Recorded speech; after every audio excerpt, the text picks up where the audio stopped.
Justin Andrews. In this episode of Mind Pump, we talk about the most important factor to achieving long-term fitness success. In fact, if you do good with this one factor, your odds of success are extremely high, even if you have no knowledge about exercise and nutrition. We are talking about mindset.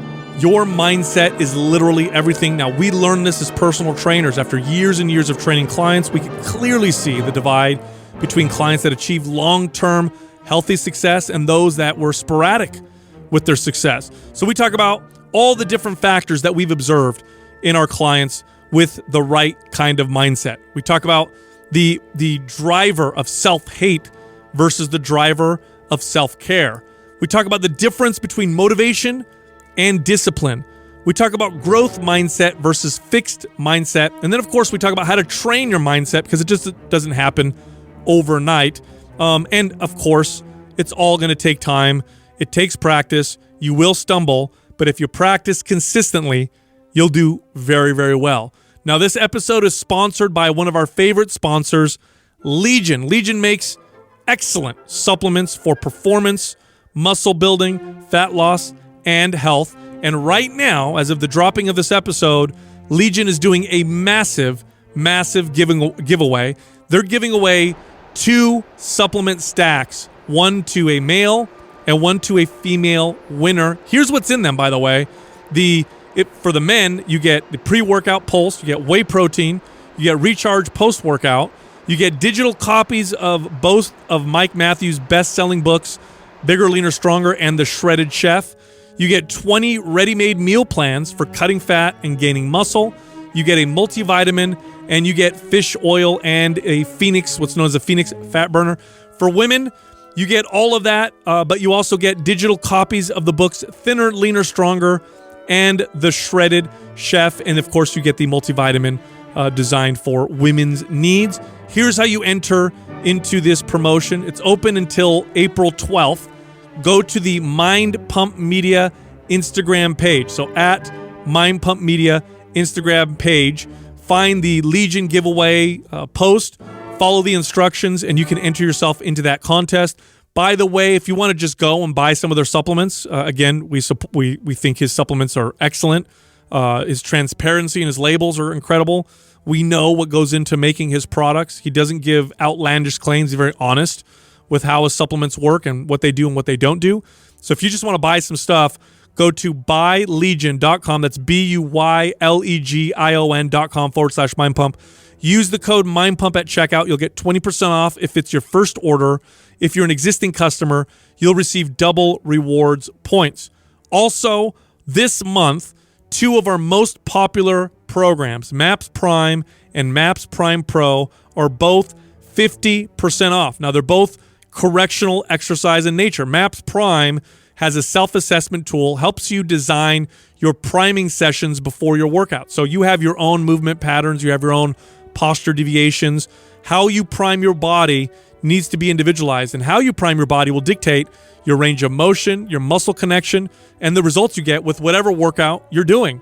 MAPS Prime Pro is entirely purely correctional in nature. So you have areas on your body that may bother you, poor mobility in certain areas. You can find those areas, whether it's your hips or your back or your wrists or your ankles. Find those areas, do the self-assessment tools, follow the exercises and movements in the program. By the way, these programs come with exercise demos and instructions, so there is no guesswork. Here's how you get the 50% off discount on either one of these programs or both of them. Go to mapsfitnessproducts.com. That's MAPSFITNESS products.com and use the code PRIME50. That's PRIME50, no space for the discount. By the way, both these programs require no equipment whatsoever. Maybe just a broomstick for one of the assessments. That's it. So you can do these at home. Again, great programs. So I was working out this morning. Finally, by the way, my workouts, back. They're starting to come back. I'm starting to. This is the first week and the first day actually where I felt like I could push it a little bit, get a little bit of a pump. I'm staying in the low reps and all that stuff because my stamina is still low. And when you get in that good workout zone, you just start to have a lot of good ideas. And I was just thinking, like, the most what's the most important thing? We've communicated this on the podcast several times, but what's the most important thing that somebody can work on and focus on that will contribute, that has the greatest odds of contributing to success when it comes to fitness? Like the greatest odds of contributing to long-term, healthy, fit, build muscle, burn body fat, stay lean, stress-free, like lifestyle of fitness. And easily, number one, by far, and again, we've mentioned this on the show so many times, is mindset. The mindset that you have around fitness. And this actually took me as a trainer a long time. It took me a long time to really realize this. I think initially when I first became a trainer, I thought that the most important thing was just do what I say. Yeah. Diet is the most important thing. Work out the right way. That's the most important thing. You know, I got to get you all hyped up and motivated. And after training for, it probably took me, I would say 6, 7, maybe even longer years, that I really started to see a divide between my clients. And I started to realize that the most important thing that I could focus on as a trainer and working with my clients, it wasn't teaching them how to exercise properly. It's still important, but it wasn't the most important thing. It wasn't teaching them macros and calories in versus calories out. It was all about working around, and we've mentioned it as psychology, the psychology of it, but really it has to do with, mindset. It's interesting because you do think about mechanically what you can do to kind of provide answers for your client coming in. And this is something that I definitely got caught in, like, I can do this and we can do these exercises. I can, restructure your nutrition plan so it makes sense for your lifestyle, blah, blah, blah, all this stuff. And it's like the further you get in terms of your career, you start making your way up to the mind and really getting into the psychology and the behaviors. And that has just so much more impact on everything else. And it all trickles down from there. And it's like, why don't we start there? It's just a lot of times we don't initially think that it's as powerful as it is. Well, I love this conversation. One of my favorite things to read is like psychology, and what you see with this is, of all the things that we talk about, how fitness parallels so many other aspects of your life, this is the part that does that the most. Oh, yeah. Yeah. Like, if you have somebody, right, and that's why one of my favorite quotes is, how you do anything is how you do everything. And so if you have that client that we've all had that just has the right mindset and approach and listens to everything you tell them to, really takes heed to the advice that you're giving them, really approaches their fitness goals with the right mindset, it never fails. That same person kills it in business, kills it in relationships, kills it in all other aspects of their life, because they have the right mindset and approach to their fitness, and it applies to every other aspect of life. And the ones that are kind of a mess, that you're constantly having to remind and kind of constantly speaking to their thought process and the way they think, those are all the ones too that are all scattered everywhere else in their life. Isn't it funny though that you would get clients like that, like very sporadically, and you get so excited, like, oh, they get it, like they're doing everything, and you don't realize, like, you can train that part to the other clients who don't come in with that, type of mentality. That's what took me so long to realize, because I just thought, oh, this client over here is just doing what I say more, and this one doesn't. Yeah. And then I realized that mindset is the source. It's the root of all the success that you get, long-term, consistent success that you get in fitness. And what you said, Adam, was that I learned that from training kids. When I would train teenagers, and this happened later on, I'd be training clients, and they'd be parents, and eventually they liked what I was doing a lot, and they had kids themselves, and they say, hey, would you mind training my son? He's 15 years old, or can you train my 17-year-old daughter? And I would, and they would always come back to me, and rather than commenting and complimenting me on the kid's fitness success, which, that would happen too, but that wasn't the thing that stood out. It wasn't like they came to me and said, wow, my kid is so much stronger. I can see my son's abs now when we go swimming, or my daughter's posture. They would say that sometimes, but the thing that blew them away the most was all the other stuff. They would come up to me and say things like, my kid's doing better in school now. They're picking different friends. My son doesn't seem to be succumbing to peer pressure anymore. I had one kid that I trained, 16-year-old boy, wasn't doing good in school, had issues with marijuana. In fact, his parents were contemplating sending him to one of those camps where they like kidnap you in the middle of the night and take you off in the woods or whatever. You ever hear those? I had a girlfriend who did it to their brother. Oh, crazy, right? Yeah. So they were actually contemplating that, and the step before that was, let's get him fit and see what happens to have these conversations with the parent. And he did. He stopped. First, he started cutting it back. Then he stopped. And it's not like I talked to him about it. It's not like I sat down and talked to him and said, hey, you shouldn't smoke weed. Hey, you should get good grades. It was communicating mindset through fitness. And what I love about fitness is it's such an easy way to communicate it. Like telling a 16-year-old kid to not smoke weed, that's a tough conversation. Yeah. Good job. I mean, good luck trying to do that. Talking to a 16-year-old kid about mindset and why that's going to help them become fit, easier sell. Then when they gain that mindset, then it bleeds over into everything else. I'll make this statement right now, and this is when it really hit home for me. Clients who had zero knowledge about fitness, nutrition, and health, but who had the right mindset, consistently outperform my clients that had 100%. Lots of information, 100%, but had the wrong mindset. It was like night and day. I could tell, I could see clearly this person's going to be successful. This person knows a lot. We would sit there and discuss nutrition and exercise, and they've been working out forever and work with trainers forever. This person's not going to succeed. And I would see it.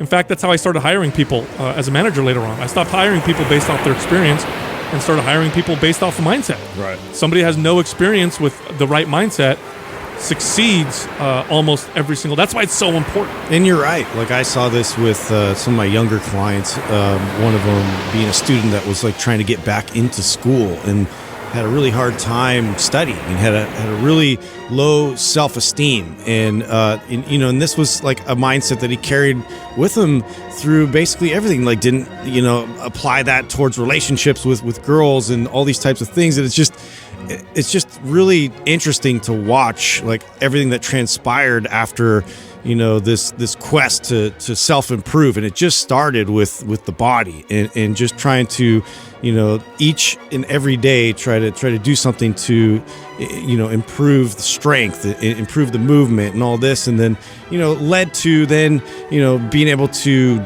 start on the rugby team and get back into school, has a girlfriend, like goes, it's just like this little this root that you build off of from there. It's like it's this microcosm for the rest of the life. Well, just think about all the attributes that made a successful client, and when you look at those attributes and then you unpack it, it always leads back to mindset. 100%. Example, consistency.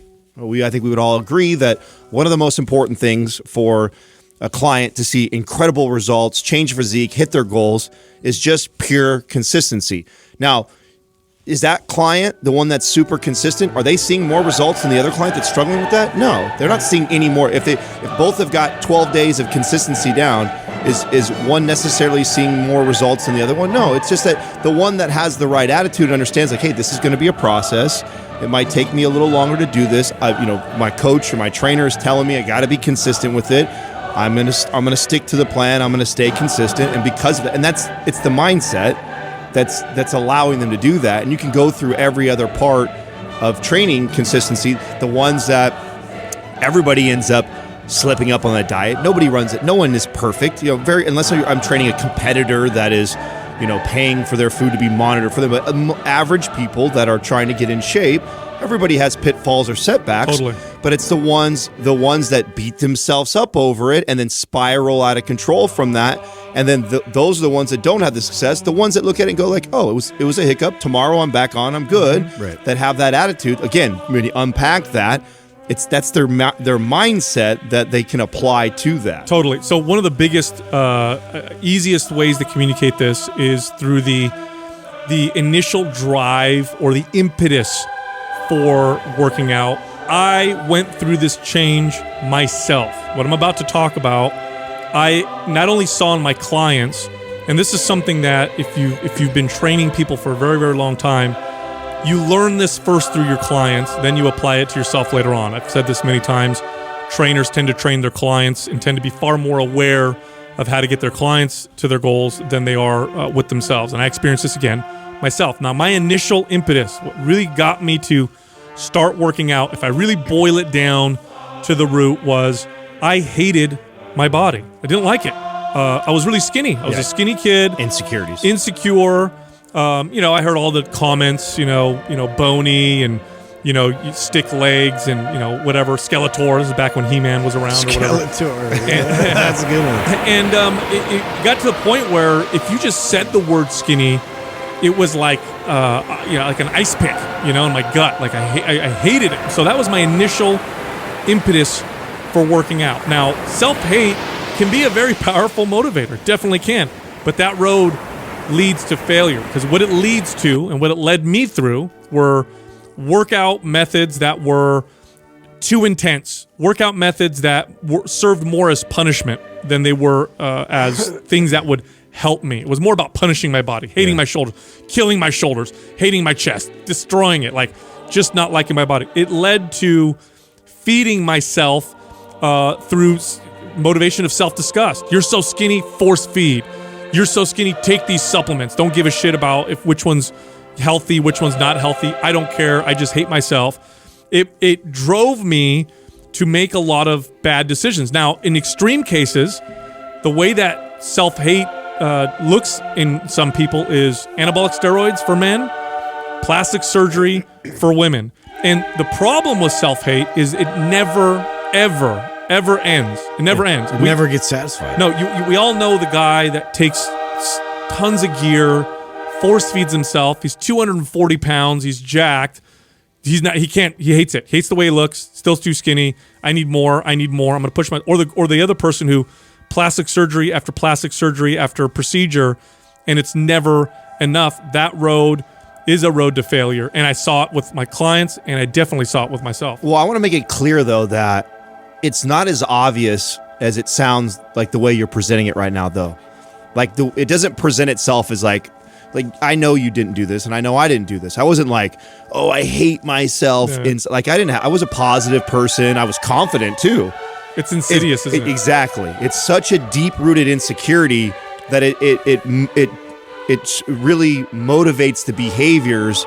But it wasn't like I was having this talk. Like, I didn't go in the gym. You didn't look in the mirror like that. Yeah, no. I was like, I looked in the mirror and said, like, I'm going to go train hard. I was positively motivating myself to go do it, but it was rooted in an insecurity. Yes. And so and that's what makes it so hard. Yeah, because and insidious is the right word for it, because that's what it is. It's not something that is so surface level and clear that someone listening right now is like, oh yeah, no, I don't have that, because I don't talk to myself that way, or I'm not.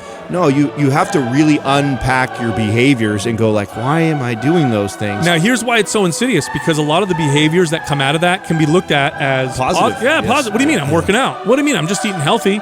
What do you mean? I'm just pushing myself. Like, that's a good thing. Well, I know the obvious one is definitely like your body and image and visually like what you look like, but it can also take the form of being inadequate in terms of like my performance isn't as good as my competitors. Like, I'm worthless because I can't perform this specific thing, or I my game was shit because I didn't do what I was supposed to do, and like that used to drive the hell out of me, and didn't realize that was something that like overly consumed my thoughts. Even so, when I was in off season or I had a really bad performance, would carry with me, and then that mentality then when I'm not playing sports, that does not serve you. No. That is not a good mentality to carry around with you, and sure, like it seems like it does because it does produce. Like if you're really like hard on yourself and you want to hammer things out and improve and get better for that reason,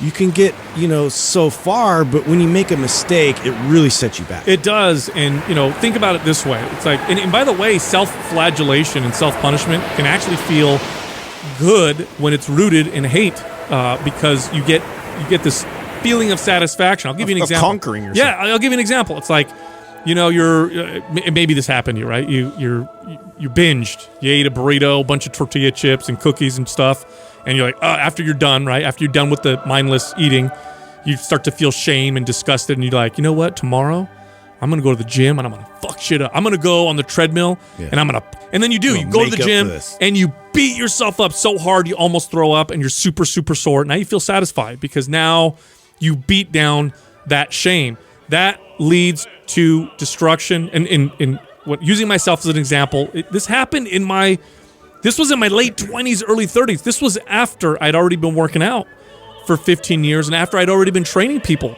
for over 10 years. And the way I'd learned this was my body literally rebelled. I was forced. I developed severe gut health issues. I lost 15 pounds. Couldn't figure out what the hell was wrong with me. Going to doctors. And here I was, insecure about my body, and now I'm losing 15 pounds.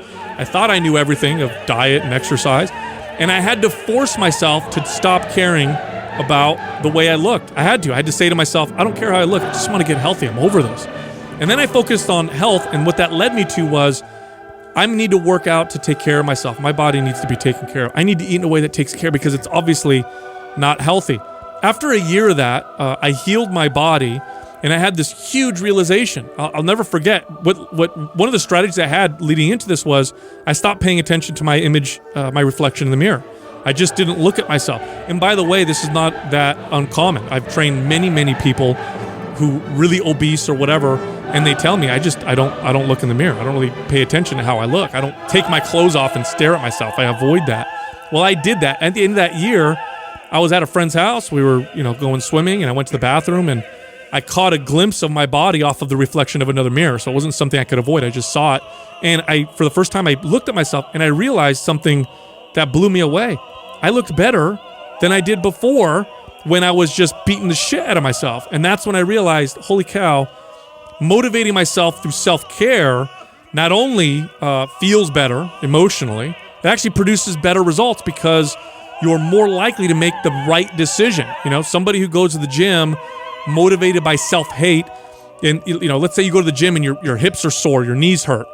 You may say to yourself, I'm going to blast through that. I don't care. Like I need to change this body. Somebody who has a self-care mindset would go to the gym and say, well, my knees are sore. I think